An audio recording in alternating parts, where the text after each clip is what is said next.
Baik, assalamualaikum warahmatullahi wabarakatuh.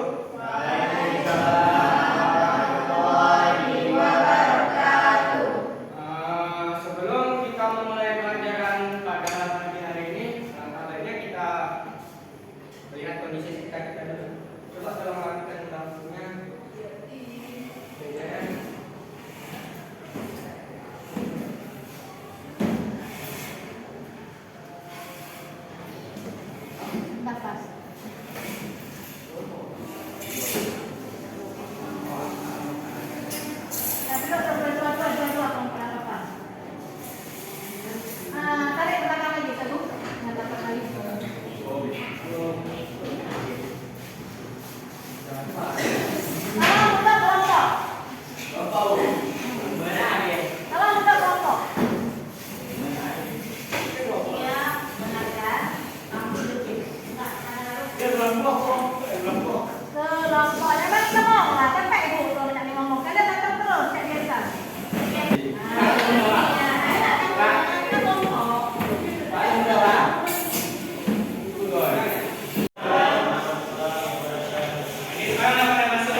Jadi semua sebelum kita masuk pada materi hari ini, sebelumnya ada yang ingat nggak minggu belakang itu? Minggu belakang kan kita libur. Minggu belakang lagi itu kita mempelajari materi apa sih tentang ini?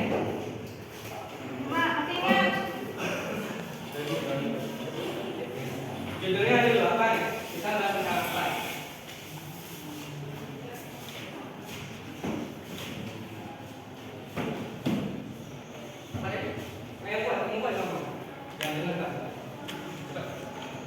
Teori apa? Teori tentang masuknya Islam ke Indonesia. Ada berapa teori tentang masuknya Islam ke Indonesia? 4. Apa aja coba sebutkan? Di dalam buku ada. Buka bukunya tentang teori masuknya Islam ke Indonesia. Nggak pernah belajar, mana kamu? Teori yang pertama ada teori apa? Siapa yang tahu? Coba baca. Buka bukunya, tentang teori, coba lihat kembali.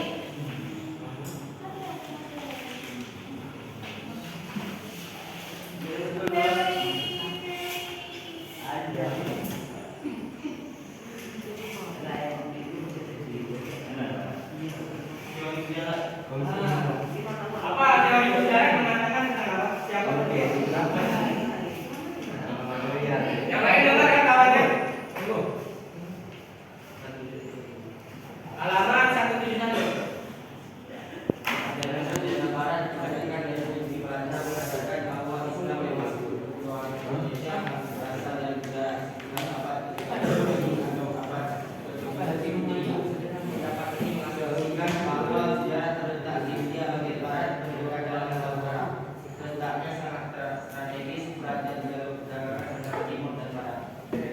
Siapa yang apa? Yang mengemukakan teori ini? Lempar Pak, dari meja aja. Ngomong layak kita jawab juga. Siapa yang Teori yang kedua. teori sejarah? Teori Persia mengatakan tentang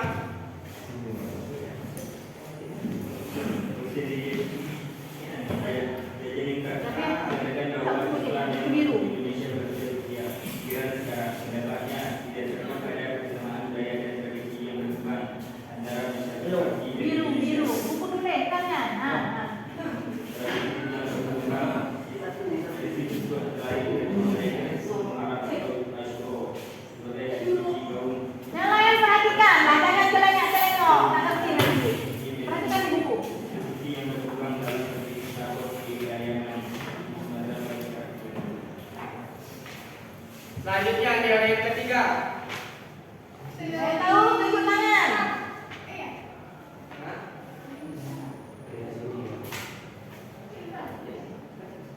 Teori ketiga mengatakan apa? Teori ketiga mengatakan bahwa Islam berasal dari tanah kelahirannya, yaitu Arab atau Mesir. Proses ini berlangsung pada abad pertama Hijriah atau abad ke-7 Masehi.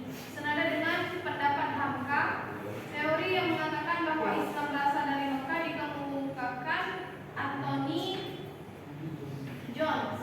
Menurutnya, proses Islamisasi dilakukan oleh para Muslim. Penyebaran Islam di Indonesia. Berikut diantaranya itu satu ada teori Nggak nampak Pak, Bapak tulis. tentang perdagangan. Yang kedua ada teori pernikahan. Yang ketiga ada pendidikan. Yang keempat ada kesenian.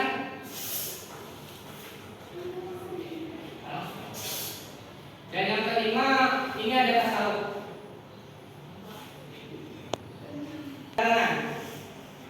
Nampak kan? Cara. Coba baca siapa itu? Enggak teori rupanya cara. Salurannya. Cara. Nah, teori lagi. Kalau kita merupakan tahap yang paling kuat dalam tahap Islamisasi yang diperkirakan dimulai pada abad ke-7 yang melibatkan pedagang-pedagang Arab, Asia dan India. Menurut Tom Kieres, dalam abad ke-7 sampai abad ke-16, lalu lintas perdagangan yang melalui Indonesia sangat ramai dalam agama Islam bisa sebagai penyebar agama sehingga hal ini menguntungkan karena mereka melakukannya sudah pada saluran ini hampir semua kelompok masyarakat privat mulai dari raja, birokrat, bangsawan, masyarakat kaya sampai menengah ke bawah. Proses ini dipercepat dengan terbentuknya kerajaan-kerajaan dulu. Jadi cara yang pertama itu yaitu melalui jalur yang namanya jalur perdagangan. Nah, di sini kenapa sih perdagangan itu salah satunya itu ialah salah satu cara penyebaran Islam yang masuk ke Indonesia. Gini ya, zaman dulu kan Arab itu salah satu mata pencariannya itu terkenal dengan yang namanya dagang sebelum saat ini. Kalau sekarang itu kan Arab terkenal sama minyaknya ya, minyaknya, tapi ujungnya di perdagangan juga kan. Nah dari dulu Arab itu terkenal dengan yang namanya perdagangan. Nah prinsip orang dagang itu dia selain mencari keuntungan dia juga istilah kata itu gini. Ibaratnya apabila sebuah tempat itu pas strategis, entah itu untuk dagang, entah itu untuk berdomisili, maka dia akan melakukan itu. Contoh, kita tarik satu daerah di Indonesia, daerah Padang. Orang Padang, orang Minang itu, dia sangat identik dengan yang namanya dagang. Jadi tak heran, misal dari daerah mana, kita ambil aja daerah Aceh Besar.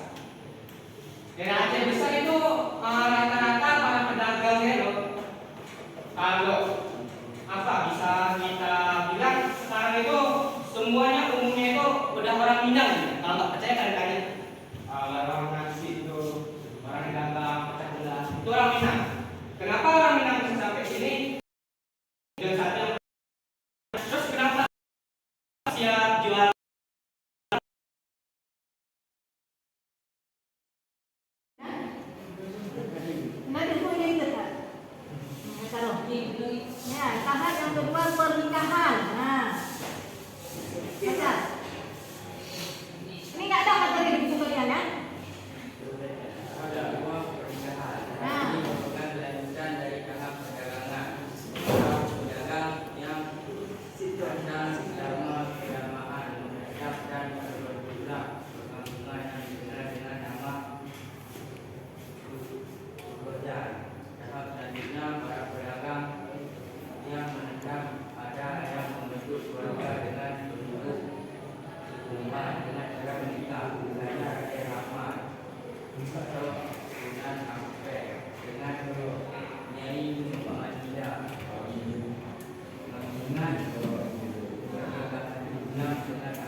di mana para pedagang yang datang lama-kelamaan menetap dan terbentuklah perkampungan yang dikenal dengan nama Kolbega. Berperan penting dalam penyebaran agama dan kebudayaan. Para tokoh ini menyelenggarakan pendidikan melalui pondok pesantren bagi para santri-santri. Para santri inilah nantinya Islam akan disosialisasikan di tengah masyarakat. Pesantren yang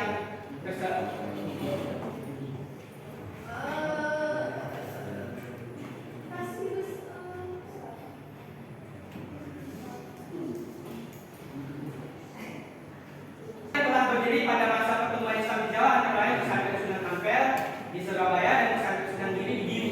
Pada saat itu terdapat berbagai kiai dan ulama yang diberikan guru agama atau penasihat agama di kerajaan kerajaan.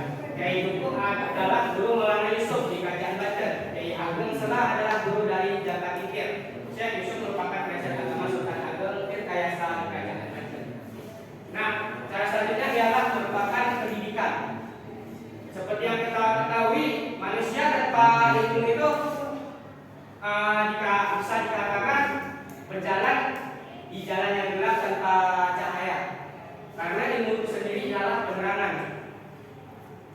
Kenapa Islam ini penyebarannya melalui pendidikan? Ya karena itu tadi. Setelah setelah dari sebelumnya tokoh-tokoh yang menyebarkan agama Islam melalui pendidikan dan pernikahan, itu nanti akan disusul dengan para ulama yang tujuannya sama, yaitu untuk menyebarkan agama Islam. Nah, ulama-ulama ini seperti itu tadi, Sunan Ampel, Sunan Giri, itu kan mereka kan dari luar kan. Nah, jadi untuk menyebarkan kepercayaannya atau menyebarkan agama Islam ini, dia mendirikan sebuah pesantren yang gunanya itu untuk menyebarkan agama Islam tadi, dan akan dilanjutkan oleh murid-muridnya.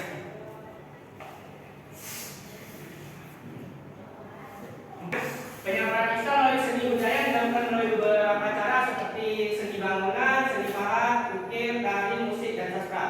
Saluran seni yang paling terkenal adalah pertunjukan wayang dan musik. Sunan Kalijaga merupakan salah satu wali aktif penyebaran Islam dengan menggunakan sasana wayang. Cerita wayang diambil dari kisah Mahabharata dan Ramayana, tetapi oleh Sunan Kalijaga diselipkan tokoh-tokoh dari pahlawan Islam. Nama tertentu disebutkan sebagai simbol Islam, misalnya panah kali masaga, sebuah senjata yang paling ampuh, dihubungkan dengan tanda syahadat, pernyataan yang berisi pengakuan kepada Allah Subhanahu Wa Taala dan Muhammad Sallallahu Alaihi Wasallam sebagai rukun Islam yang pertama.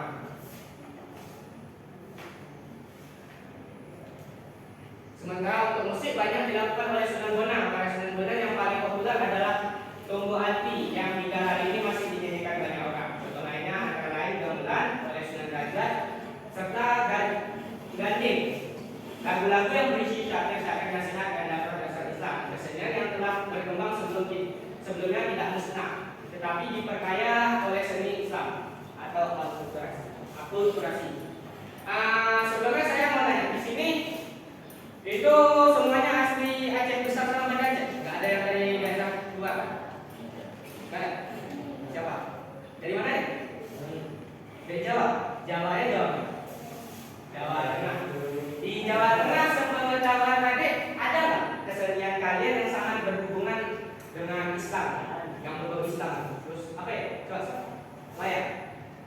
Bisa diceritakan dari singkatnya biar teman-teman yang lain pada tahu. Ini kan kami kan asli Aceh nih. Misalkan Arman duduk. Belum. Jadi mungkin ini ya. Itu sama kayak apa sih? Pengertian yang di atas itu dari wayangnya itu menceritakan cerita. Kalau dari Aceh besar, ada yang tahu nggak? Aceh besar. Kesenian kalian yang sangat erat identik. Gimana? Ada tahu?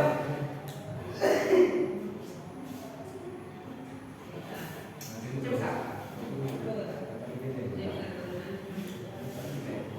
Ini sudah sih. Oh ya, ada kapan nanti bisa dicari lagi ya.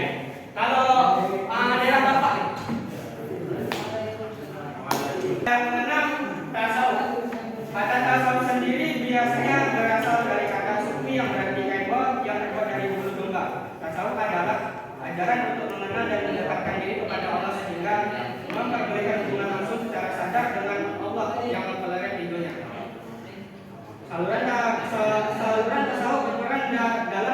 kehidupan sosial bangsa Indonesia.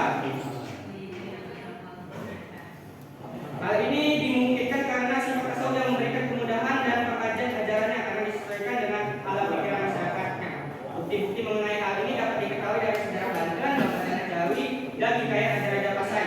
Ajaran tasawuf ini masuk ke Indonesia sekitar abad ke-13, tetapi baru berkembang pesat sekitar abad ke-17. Dan mazhab yang paling berpengaruh adalah mazhab Syafi'i. Tokoh-tokoh tasawuf Indonesia antara lain Hamzah Fatsuri, Syamsuddin Al-Sumantri, Nur Al-Din Al-Radiri, Abdul Araus, Syekh Siti Jenar, dan Sunan Kita soalnya banyak. Soal pertama jelaskan secara singkat bagaimana agama Islam bersama Indonesia. Itu tentang yang kita pelajari bersama. Yang kedua sebutkan contoh dan kontrasnya antara budaya Islam dengan budaya Indonesia. Soal ketiga jelaskan menurut kamu kenapa agama Islam begitu mudah diterima di Indonesia dibandingkan dengan agama lain. Berikan alasan ini. Untuk kelompok satu ya cepat. Lama-lama. Waktu. Satu kelompok satu. Kelompok ikan satu kertas.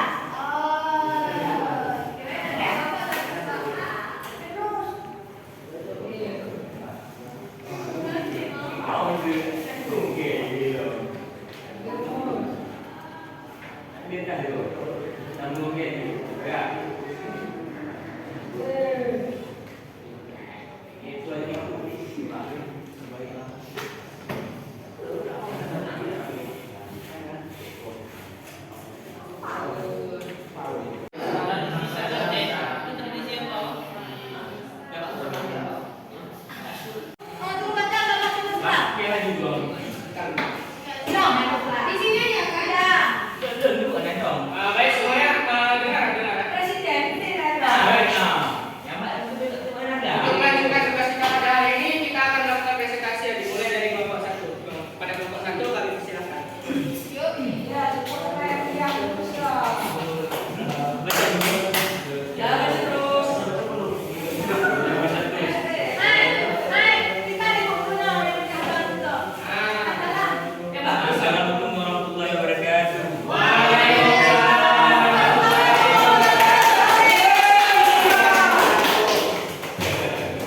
Kami dari kelompok satu akan membacakan Ya Allah. Masih ada diskusi kan? hasil diskusi kami. Kita bikin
Di rumah